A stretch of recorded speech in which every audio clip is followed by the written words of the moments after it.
Tonight on The Big Story. Tapos na ang Senate-flix. Back to work na tayo. After quite a long-winded power struggle, senators buckle down to work again, this time to prepare for the historic impeachment trial of Vice President Sara Duterte. An ally of the VP, also a senator judge, is rumored to be next in line to get an ICC arrest warrant. But government agencies were quick to deny Bongo is soon bound for The Hague.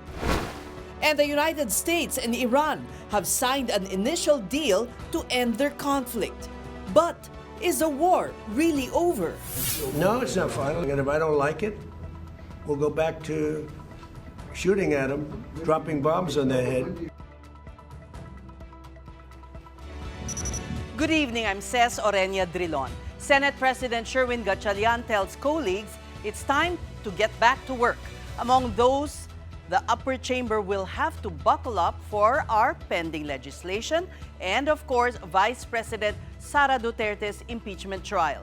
But with the wounds of the leadership shakeup still fresh, the question lingers, is the Senate drama really over? Mobile journalist Merimon Reyes has tonight's big story. Tapos na ang Senate-flix.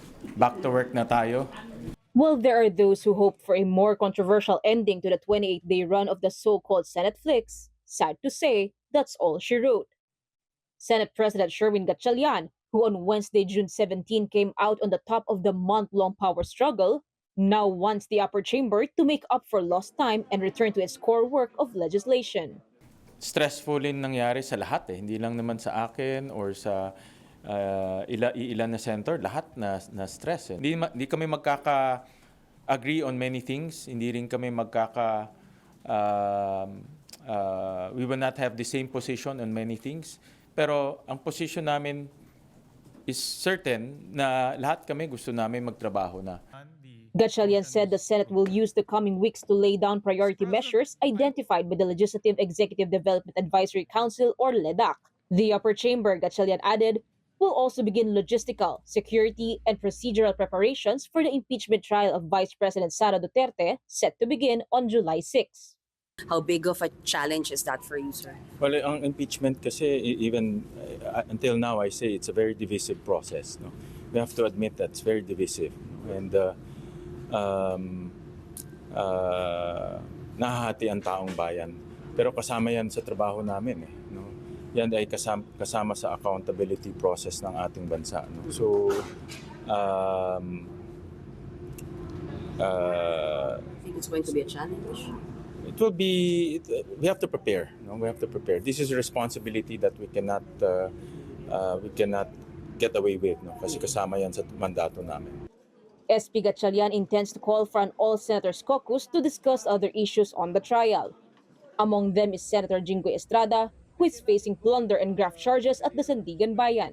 Estrada is currently detained at the New Quezon City Jail in Payatas and has been suspended by the anti-graft court for 90 days.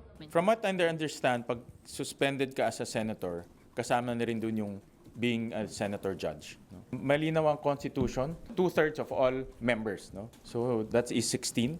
So in my opinion, we have to follow the constitution. Gatchalian also clarified Senator Ping Lacson's disclosure that there is already a consensus to appoint Senator Chis Escudero as presiding officer of the impeachment court. This, like some other issues, still needs discussion among chamber members. I don't want to preempt yung presiding officer discussion. Pag-uusapan pa yan ng mga senators. At under the rules, it's the Senate President who will preside unless the Senate will decide otherwise. No? Kaya niyo, sir, maging presiding officer? Kakayanin natin. No? I'll do my best. Of course, marami pag-aaralan. That's why I've been quite busy lately. So, pipilitin natin. On Thursday, June 18, House prosecutors and VP Duterte's defense team have begun sit-downs for the impeachment pre-trial conference. This series of proceedings seeks to stipulate and simplify issues, identify evidence and witnesses, set trial dates, and address other matters of the trial. Things, however, got a bit heated as both parties discussed conditions and stipulations on when the trial should actually begin. Medyo nagkainitan, ma'am. May mga ganong ganap. period ko ngayon, mainit ang ulo. Hindi naman tense, that's usual. That's usual in pre-trial, you know.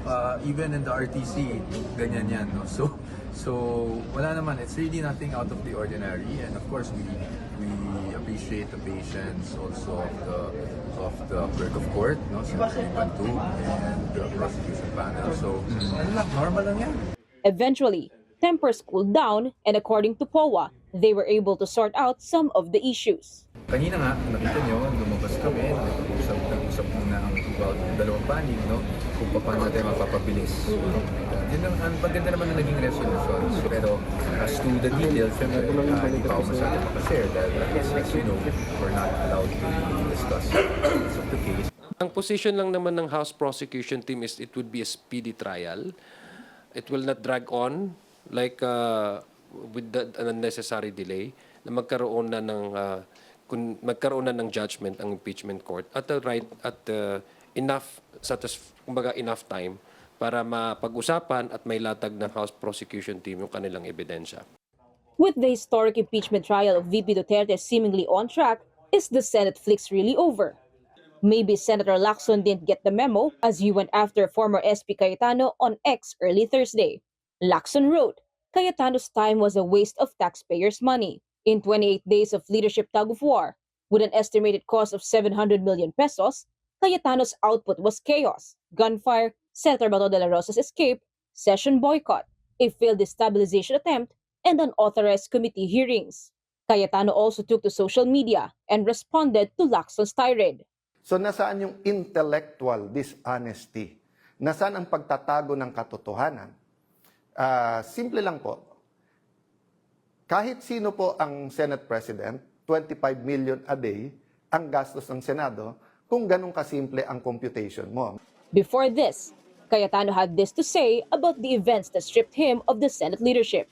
Ba't kayo galit na galit pag nagpe-Facebook ako? Ang hilig nyo rin mag-Facebook. Kapatid Mobile journalist Mary Monreyes, we are One News. Let's try and get more details on what was discussed in today's impeachment pre-trial conference with House Prosecution Team spokesperson, Congresswoman Rene Co. Good evening and welcome to The Big Story, Congresswoman. Thank you very much, Ms. Cess, for inviting us here. Thank you. We could sense your frustration earlier in the press conference because of your disappointment over what the other panel had submitted in the pre-trial conference. Can you elaborate on your frustration?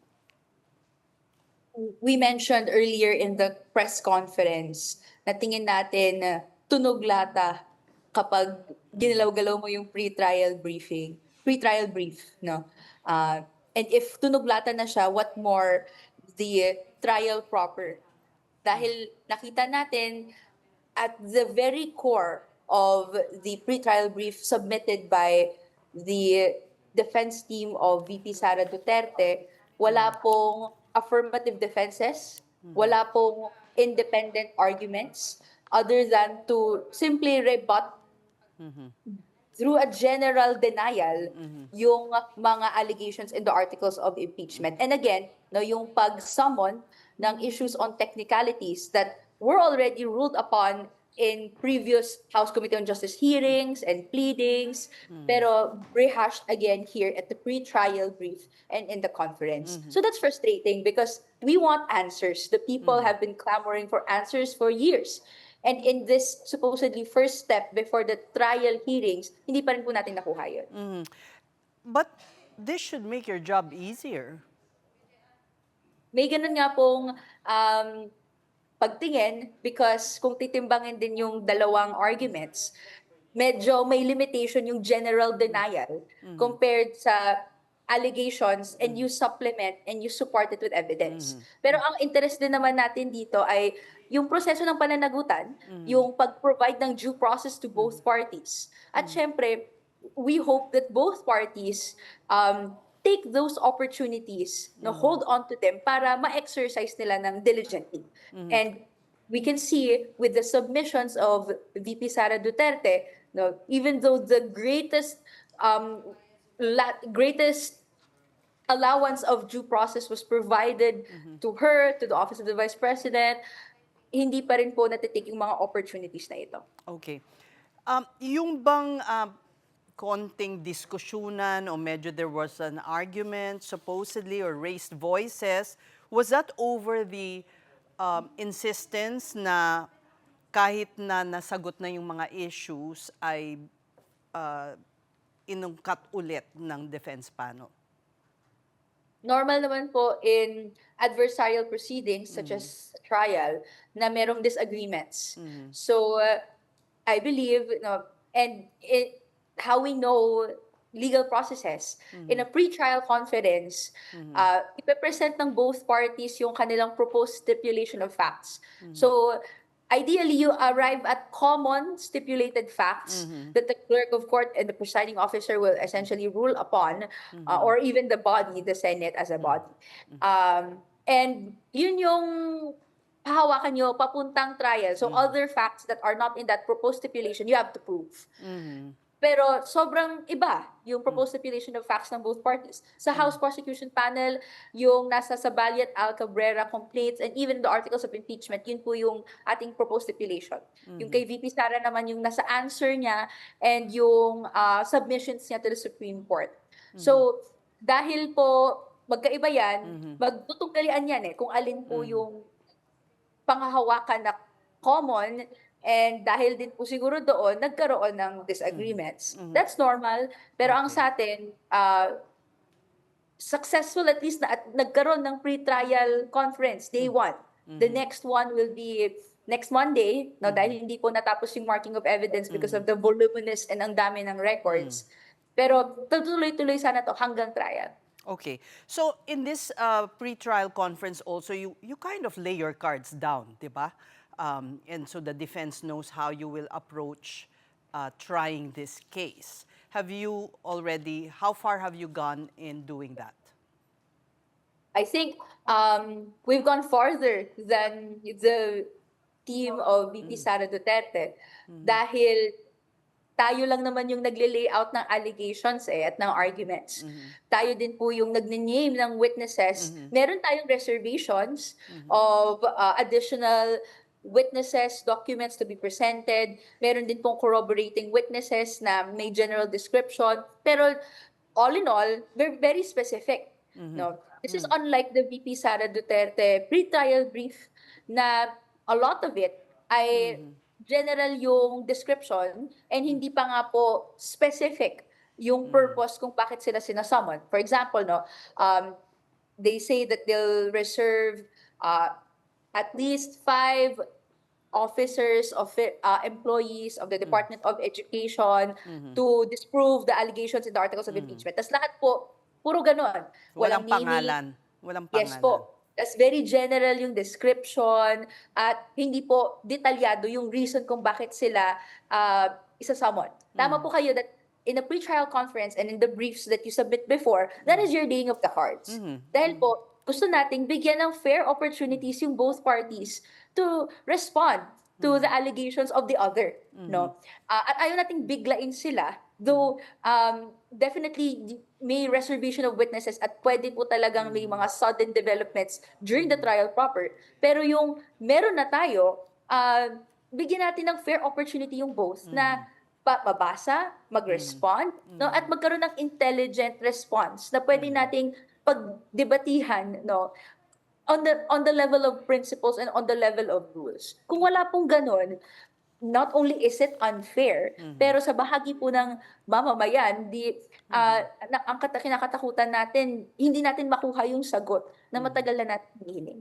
So would you say this is bad faith? Would you already say that? Would you go as far as saying that on the part of the defense panel? Siguro not yet. For now,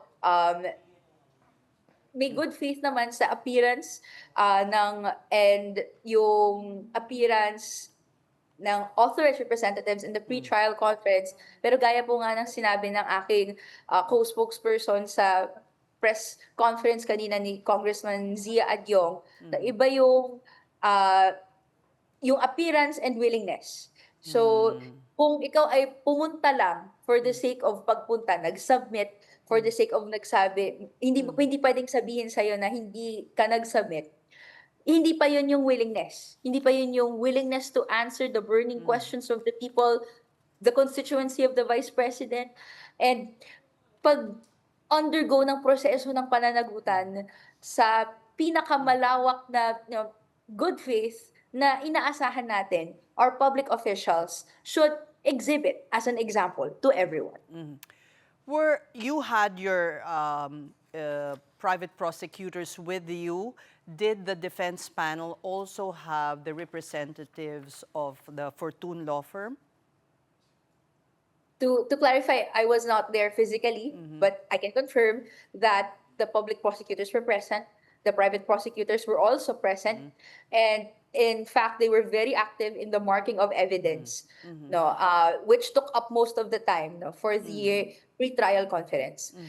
And at the same time, yes, we are aware that sa bahagi po ng team ni VP Sara Duterte, her legal team, Fortune Narvasa was there, and siya yung authorized to appear as legal counsel for VP Sara Duterte. There was also mention in your press conference that you expected the VP to be there, pero sa mga pre-trial conference, hindi naman kailangan dumating yung akusado.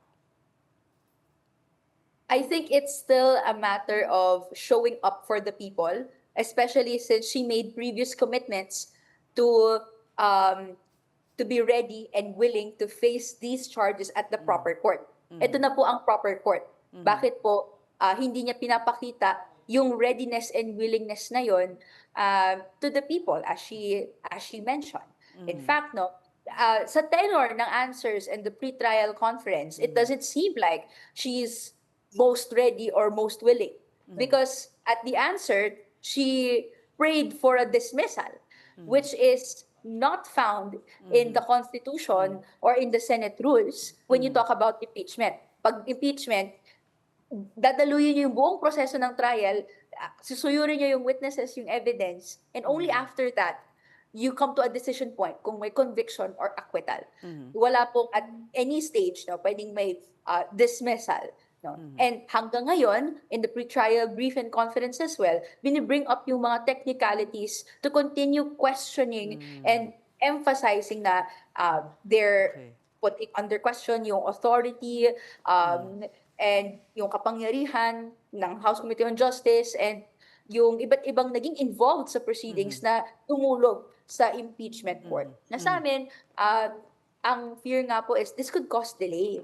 Dahil kung paulit-ulit pong binibring up yung technicalities, that could mean more time spent on that than on the actual answers. Ibig bang sabihin, pag nag-open na on July 6 ang trial, pwede pa bang erase yan ng defense panel and move for dismissal and get senator judges to vote on this? Is that... I expect, yes po, I expect that to happen, if ever. Dahil po, that would be consistent to their position provided in the answer. What would matter, therefore, would be yung objection na pwedeng ibukas ng House Prosecution Panel, paano po ito i-rule upon ng presiding officer, and if there's a motion, paano po ito pagbobotohan. Yun po ang posibleng pwedeng mangyari on one of the trial hearing dates. Could be yung first or even kung kailan po maaaring erase yung ganong klaseng motion. That's why sa amin the challenge is if this drags on, kung if the technicalities lengthen the proceedings, baka po magka-fatigue yung mga mamamayan sa pagsubaybay. Doon pa lang sa motion to dismiss, baka humaba ang proseso. Ito yung sinasabi mo. Oo. And ayaw natin ng ganong pangyayari na yung supposedly nakakaintindi at napangahawakan yung proseso ng pananagutan, sila pa yung ma-isolate. So, continuous naman yung pag-explain natin. Pero of course, we'd like to ensure that the processes, the Constitution, and the rules, and what we expect, what will happen in the impeachment court, lahat sila upheld. So, we can we say that they're going through the motions of indicating that they are participating, they're willing for this trial to begin, but beneath all this is a plan to scuttle it from the very start once the trial opens? Is that a fair statement to make? I think that would be fair, Ms. Ces. Pero ayoko rin namang pangunahan yung legal strategy ng VP Sara Duterte defense team. Pero we're just pointing out what we observe, which is that up until now, technicalities are being raised. The supposed meat or yung substantive defenses, affirmative defenses, contravening evidence that's still not found in the pre-trial brief, in the pre-trial conference. Ano na lang aasahan natin sa trial kung sa stage na to na dapat nilalatag na siya, ay hindi naman po nalatag. We're wary of that happening, of the continuous evasion of answers from the VP and her team.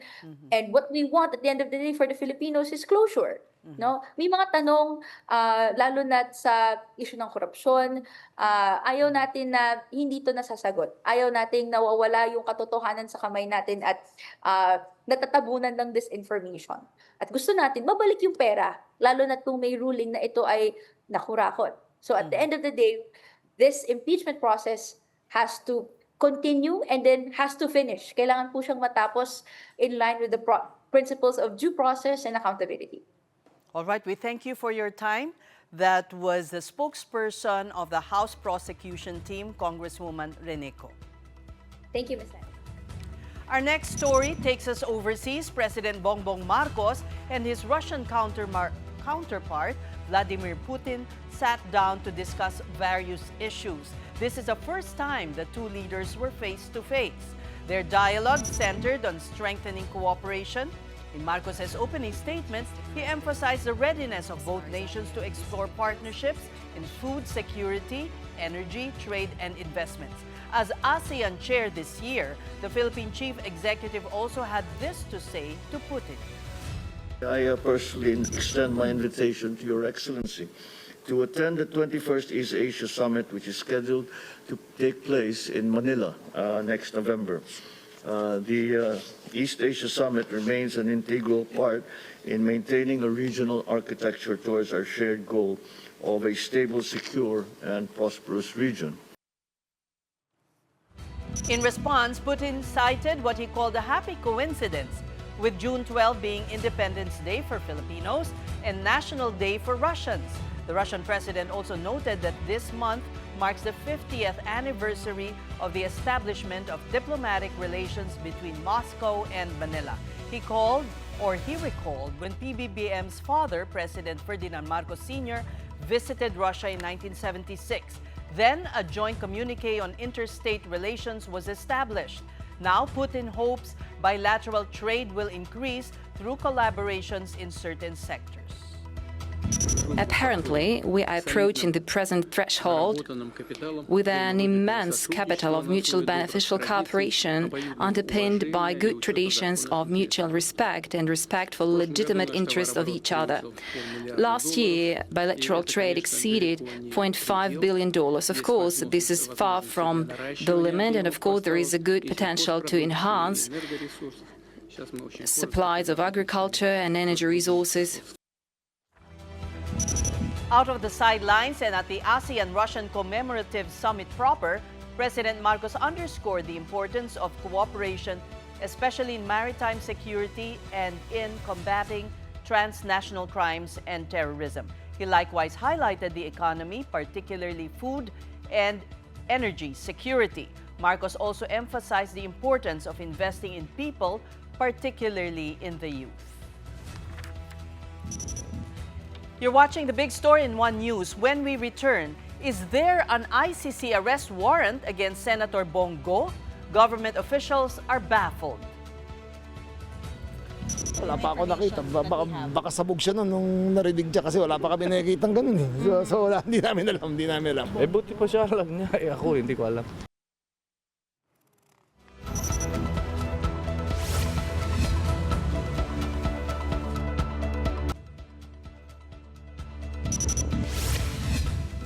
Sorry, galing ako gym eh. Yeah, nauhaw na uhaw ako. Hindi ako nakainom. Senate President Gatchalian there before starting his media briefing earlier in the day. He just came from the gym, a routine which he says helps him fight stress, or should we say stress-drilon. Now on to more senators. While Bato de la Rosa is in hiding, Bongo is reportedly at risk of being the next to be arrested by the International Criminal Court. According to Davao City Congressman Paulo Duterte, a so-called highly reliable source informed him that the ICC arrest warrant has already been issued for the senator and 2 former police officers. Recall that Senator Go was one of those identified by the ICC as alleged co-conspirators in former President Rodrigo Duterte's drug war. However, there has been no official confirmation yet from the Department of Justice on Pulong's claim. The DILG and the PNP have likewise denied receiving any communication about the matter through official channels. Wala pa ako nakita. Baka sabog siya nung narinig siya kasi wala pa kami nakikitang ganun eh. So wala, hindi namin alam. Wala pa kami. Buti pa siya alam niya. Ako, hindi ko alam. Pero sir, if ever may mga preparations pa tayo, kung sakali maglabas additional warrant? The Philippine National Police is ready. Marami tayong tracker, manhunt teams, at arresting to implement warrant of arrest. Even Senate President Gatchalian has not been able to confirm if there's indeed an ICC arrest warrant against Go. But when asked whether it is possible for the Duterte allied senator to be placed under protective custody, this was Gatchalian's response.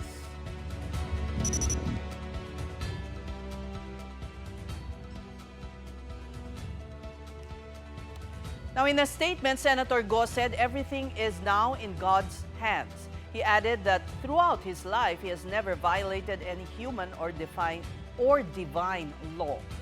Go went on, police operations were not part of his mandate as special advisor to former President Rodrigo Duterte. He also hopes the alleged ICC arrest warrant will not be politicized. Senator Go vowed to continue working so as not to waste the trust given him by the Filipino people. Meanwhile, Congressman Duterte also blasted the Marcos administration for supposedly using the ICC as a weapon against its political opponents. Pulong believes the government is merely covering up the issue of corruption. Malacanang quickly rejected this. So bakit ba lagi nating sinisisi ang korte? Sinisisi natin ng administrasyon. Huwag nating kalimutan na yung kaso na sampa ito 2017 pa. So hindi ito wine-weaponize. Kung may kailangan managot, dapat na managot. Lagi na lang ginagamit itong issue na to para pagalitin ang kapwa nating Pilipino. In other news, more Ateneo players went to the NBI to give statements before investigators of Task Force Baterbonia and Adili. Among them were Blue Eagles team captain Jared Bahay and assistant coach Sandro Soriano. Tomorrow, resigned men's basketball team head coach Tab Baldwin and team manager Epo Kimpo are expected to come forward. Even Ateneo President Father Bobby Yap has been summoned by the NBI next week. And over at the CIDG, Ateneo players Travis Roberts, Joaquin Espina, and Kiefer Alas have given their statements. No further details were given aside from the fact that subpoenas have been issued to 48 personalities over the drowning of Rene Baterbonia and Divine Adili. The 2 young cagers died during a team-building activity in Dipaculao, Aurora on June 8. Meantime, the Health Department clarifies there is no salmonella outbreak at the National Center for Mental Health, contrary to what has been spread online. The DOH confirmed, though, that there are typhoid cases logged at the facility. News 5's JC Cosico with the report. For 8 years now, Amor Verata's brother has been admitted at the National Center for Mental Health in Mandaluyong City. He was diagnosed with schizophrenia, a mental health disorder that can lead to disorganized thinking, hallucinations, and delusions.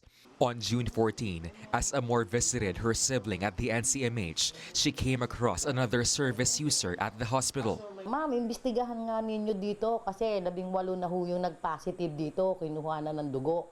Salmonella ho, nakukuha yun sa pagkain kasi yung mga baboy ho ritong hinahain sa amin, mga berde-berde na, botya yata yan, hindi yata na-i-inspect ng National Meat Authority. Amor couldn't help but worry about her brother's safety. She eventually posted about it online and called on the Department of Health to act on the supposed salmonella outbreak at the facility. Kaya namin nilagay ang kapatid namin dyan, kaya namin binabayaran, pati foods nila, ay para sa gano'n makasiguro kami na mas mananatili ang kanilang kaligtasan kaysa nandito sila sa labas. Hindi lang magiging mental disorder, magiging diferensya ng mga pasyente, yung kanilang internal organs pwedeng maapektuhan. For its part, the DOH clarified there is no salmonella outbreak at the NCMH. However, it confirmed that there are 280 cases of typhoid, a life-threatening infection caused by Salmonella typhi bacteria at the facility. Of that number, 216 have already recovered. To date, there are 12 active typhoid cases, all of them under treatment and isolation. Ang sitwasyon po ay isang typhoid health event. Ang definition po kasi ng outbreak sa medisina ay kung ito po ay hindi natin kayang respondihan at kung ito ay kakaiba. Kaya po natin sinasabi na hindi ito outbreak sa ngayon. Nakikitaan natin ang mga numero na nare-respondihan naman po natin. Typhoid is usually spread through contaminated food and water. Symptoms include fever, headache, stomach pain, loss of appetite, and diarrhea or constipation. Person-to-person transmission is seen as the reason for the spike in typhoid cases at the NCMH. The DOH says the increase was observed after a typhoid-positive service user was admitted in one of NCMH's pavilions. Kaya kami confident na ito ay person-to-person transmission as opposed to food-person transmission dahil nung lilipat yung pasyente na yun to another pavilion, yung kabilang pavilion na pinaglipatan ay dumami rin yung kaso. Huwag po natin kalimutan, ang service users ng National Center for Mental Health, iba-iba po ang kanilang mental state at ang kanilang ability to process, maaaring hindi ganoon ka linaw yung kanyang para pang mga behaviors, mga kilos na para sa personal hygiene. Doon nagsisimula yung maaaring paghawa. Apart from service users, food service workers and other employees at the NCMH also underwent testing. Hygiene and safety measures are also being intensified to avoid further spread of the disease. For News 5, JC Cosico, we are One News. Overseas now, U.S. President Donald Trump and his Iranian counterpart Masoud Pezeshkian have signed an agreement aimed at ending the conflict in the Middle East. Under the deal, Iran agreed to dilute its enriched uranium in exchange for large-scale economic relief. The agreement also calls for the waiver of U.S. oil sanctions and support for Iran's reconstruction efforts. Trump signed a hard copy of the document at the Palace of Versailles following the G7 summit Wednesday. Pezeshkian digitally signed the document shortly afterward in Iran. A formal signing ceremony will be held in Switzerland on Friday, June 19, but Trump warns military action could resume if Tehran violates terms of the deal. It's a memorandum of understanding, and if I don't like it, we'll go back to shooting at them, dropping bombs on their head. If I don't like it, if they don't behave, we'll go right back to dropping bombs right smack in the middle of their head. Retired Supreme Court Senior Associate Justice Antonio Carpio said the Philippines should file a second arbitration case against China. That's after Beijing installed a floating and movable research platform inside Bajo de Masinloc, also known as Scarborough Shoal. While the structure has since been removed, Carpio warned that China could do it again. The world superpower can even put a larger structure in contested waters in the future. We have to go to the tribunal now because we know the plan of China. They already showed their hands before. So the DFA now must take the initiative to file an arbitration case that China cannot declare a nature reserve because of the common fishing ground. If it's a nature reserve, you cannot fish, or your fishing rights will be very limited. This is the big story on One News, and coming up, there's a big push for two products that are truly Filipino, ube and rice. Stay tuned.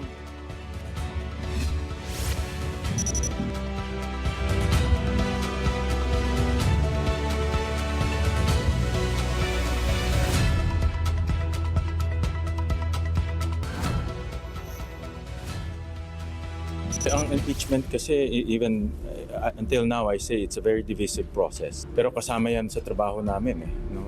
Yan ay kasama sa accountability process ng ating bansa. It will be, we have to prepare. No? We have to prepare. This is a responsibility that we cannot get away with. No? Kasi kasama yan sa mandato namin. Tapos na ang Senate-flix. Back to work na tayo.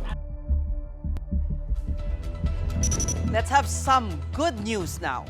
Our very own ube is becoming a global craze, so researchers from UP Los Baños are developing new techniques to get or to grow better yam.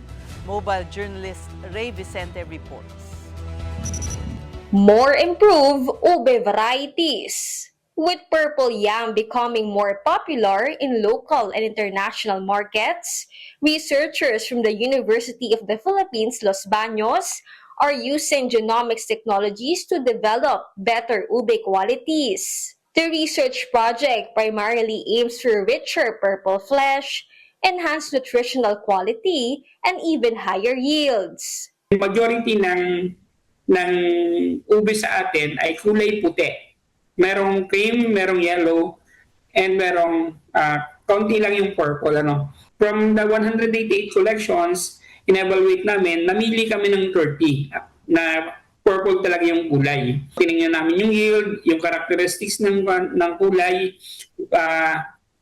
and from that, nakapili kami ng best 10. Lahat ng mga desirable characteristics ng ube dapat makuha natin.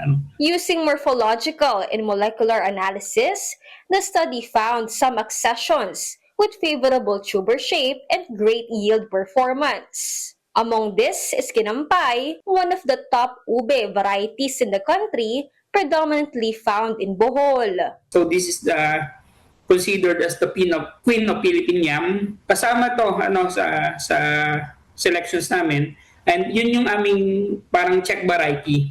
Doon namin kino-compare yung mga selections namin. Dapat ay ang Kinampay, mapataas natin yung yield, maging resistant siya doon sa disease. I-treat namin yung mga dahon, single leaf cuttings nung halaman para mag-mutate. Medyo mababa kasi yung yield ng Kinampay. So, around 20 tons per hectare. Pero may mga selections kami na umaabot ng 60 tons per hectare. Some of these were already planted last April and expected to be harvested in February 2027. Apart from improving its content, the researchers are also conducting mass multiplication to develop similar superior crops. Nakapag-sequence analysis na kami, yung whole genome sequencing analysis sa DNA levels, 5 ang na-sequence na kasama yung Kinampay. Magpapadami kami ng planting material by means of tissue culture, single leaf cutting technique, and yung field. Then, yun nga, gagawin, yung nutritional analysis gagawin din namin. So sa mutation breeding, we use chemical mutagen para baguhin yung genetic makeup ng ube. Yet amid the growing yam industry, the researcher echoed that production remains limited.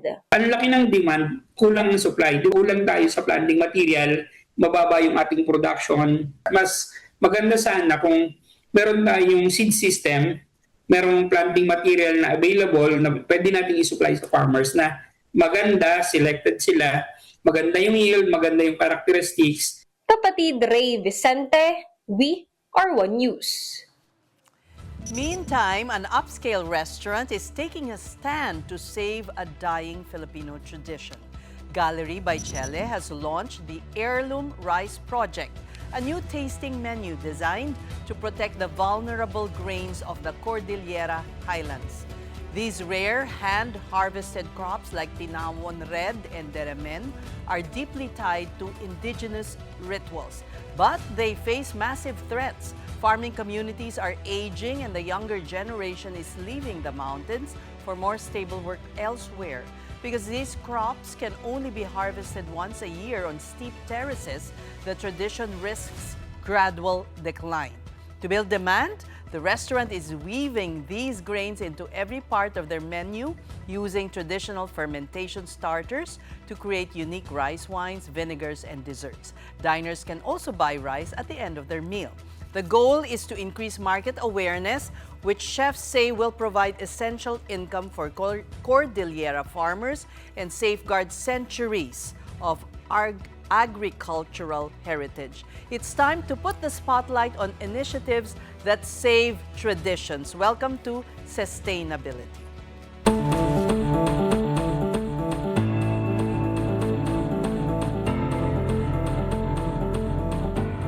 And now to talk more about the Heirloom Rice Project is Chele Gonzalez, chef and owner of Gallery by Chele, and Research and Development Head, Chef Francine Ordenes. Welcome to The Big Story. Good evening. Thank you so much. Chele, your love affair with rice is running for 10 years now. Yes. Tell us how it began. So in 2016, it was the first encounter, several trips to Cordilleras, because we were looking for a rice to open a Spanish restaurant and use instead of the bomba rice. The Bomba rice is the one that...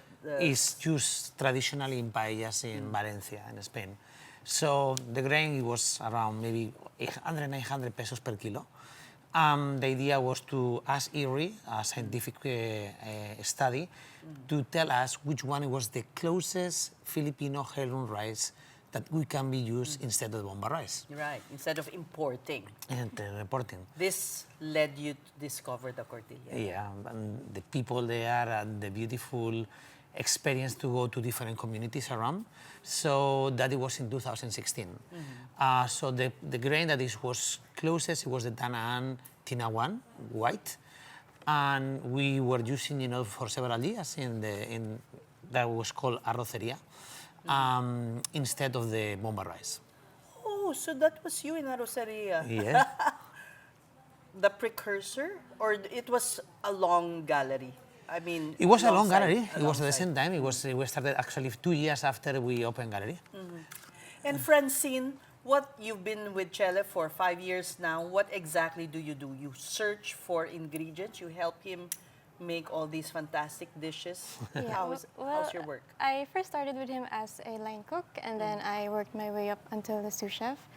And then after that, my work responsibility kind of shifted into our sustainability program. So mostly do all the sourcing, and engaging with our local communities and making sure that we really live up to our philosophy.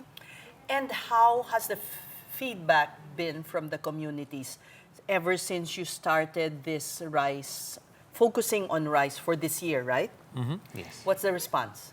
It's and then Chele. Yeah, it's a really fulfilling task because since we engage with our farmers a lot, and they're actually very happy that we get to highlight their local and their heirloom rice.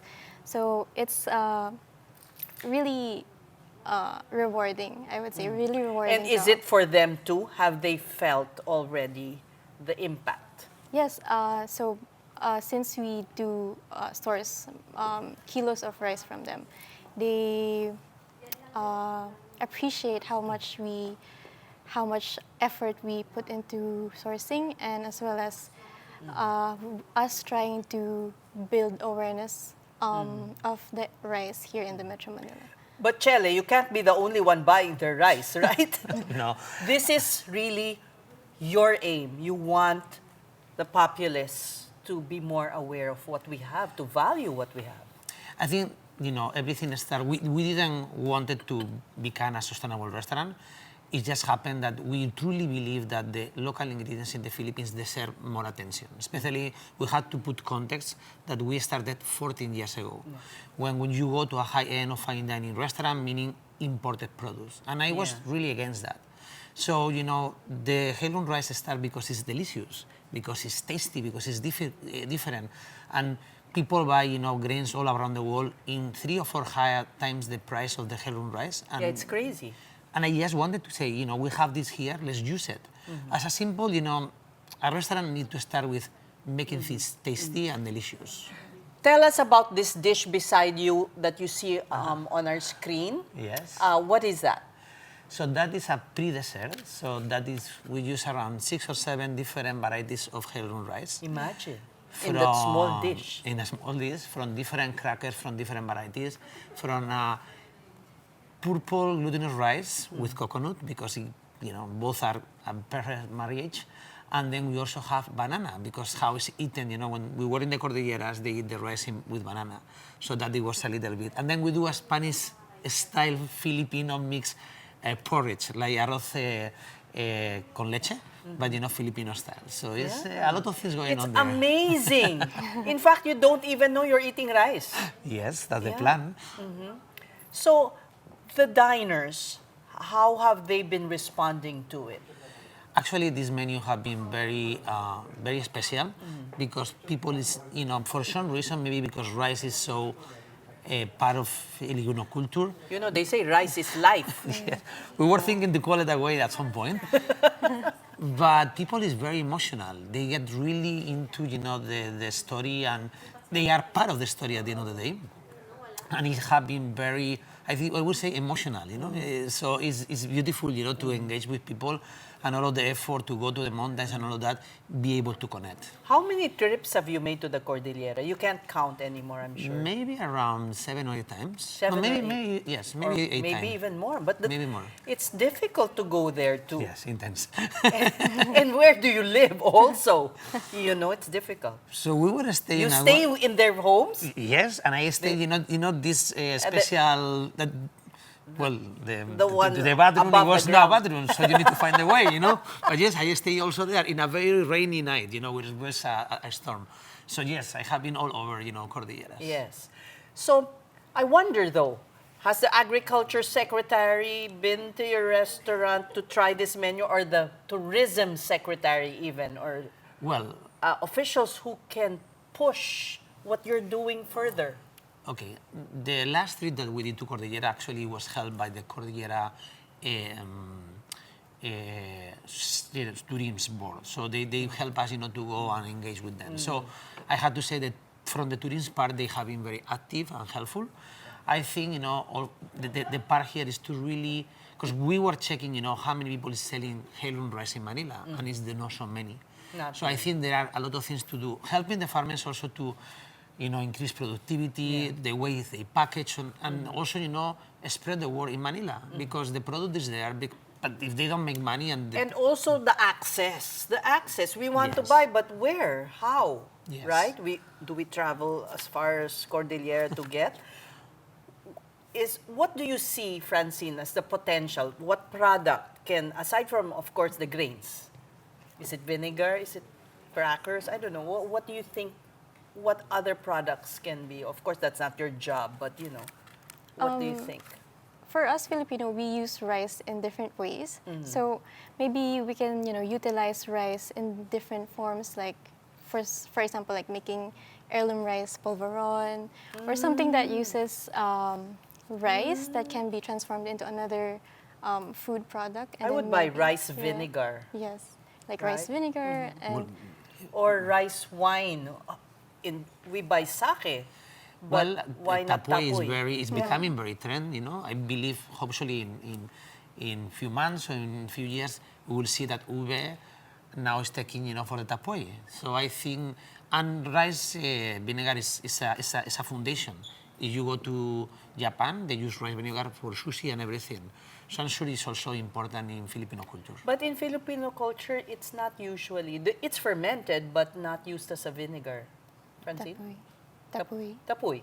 No, but you are talking about the rice wine. vinegar. Tapoy is like practically a vinegar? No, it's a rice wine. It's like sake, but not that, elaborated process. Rough. Let's see how things happen, Let's things evolve. But in your case, you make your own tapoy. Well, we used especially the bubud, that is the fermented mother, for many different things. Okay. The fermented mother is from there? Yes, of course. What is it made of? So it's actually, you check, the one, it's like similar to koji.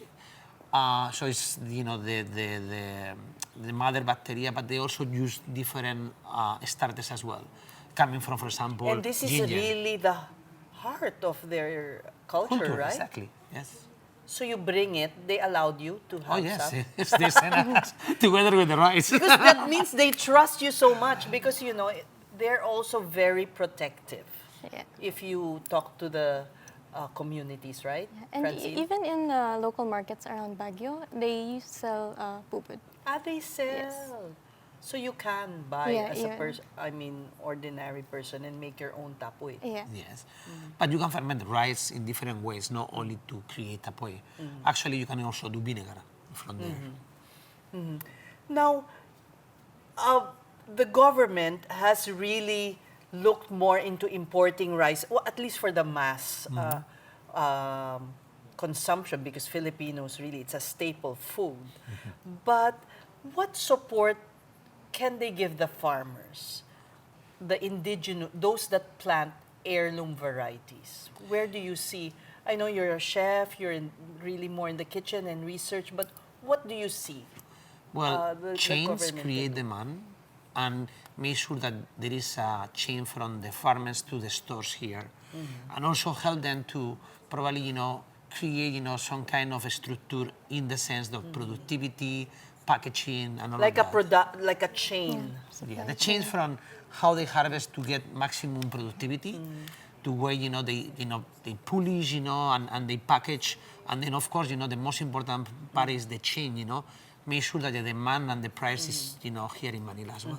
Have you visited the communities yourself, Francine? Unfortunately, no. Oh, So okay. I'm more of like in communication with the communities, but I haven't gotten the chance to visit the communities. You should. But she have visited Yeah. many other communities. So we sometimes just divide tasks, and but we need to go back for the harvest time. Actually. Now, how do you, from creatively imagine what you can produce from these grains that you see? What is the process? Tell us how you create all these wonderful things. So all started 14 years ago when we decided to have a philosophy of using 90% of local Filipino 90%? 90%. And as much as we can, now with Francine helping us, is also, the way sources, how it helps the community. And as far, of course, I know everything is organic, but we try our best. And then 6 months of research, and development, and a lot of trial and a lot of trial and error. A lot. So not everything that we create, it doesn't goes to the table. Actually, I will say only like maybe 30 or 40% only. So many times we have beautiful ideas and then we taste it and it doesn't taste that good. But that's the exciting part when you're experimenting. Yeah. So now what's next? You'll have this rice menu, rice tasting menu. What is it called? The Heirloom Rice Project, because for us The it's a Heirloom project. Rice Project until the end of the year. Yes. So you can catch it. Those who are very curious, and I'm sure you are, you'll see rice served to you in many different ways. But what's next? Francine, can you, maybe Shella won't tell us, but what's next? What are you exploring? What ingredients? For the next menu, we're really still brainstorming on which ingredient we're trying to highlight. But what would you like to do? I would love to do root crops, since root crops are a good, big staple for us Filipinos, and there's also a variety of root crops here that we have in the Philippines. So Not just ube. Not just ube. Are yeah. there things more than ube? Many, many more. Yeah, maybe maybe you could use that as your title. Yes. Step aside, ube. Thank you, Shelley. Actually, you're so inspiring because of your curiosity.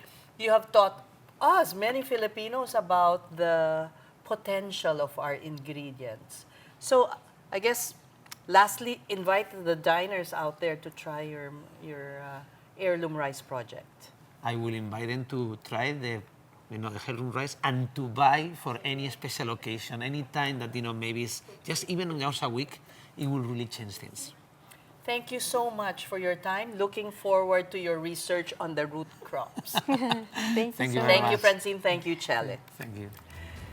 And of course, those were our chefs from Gallery by Chele, Francine, and Chele Gonzalez. Those are the big stories this Thursday, June 18. I'm Ces Oreña-Drilon. Kapatid, we are One News, your side, all the time. Good night.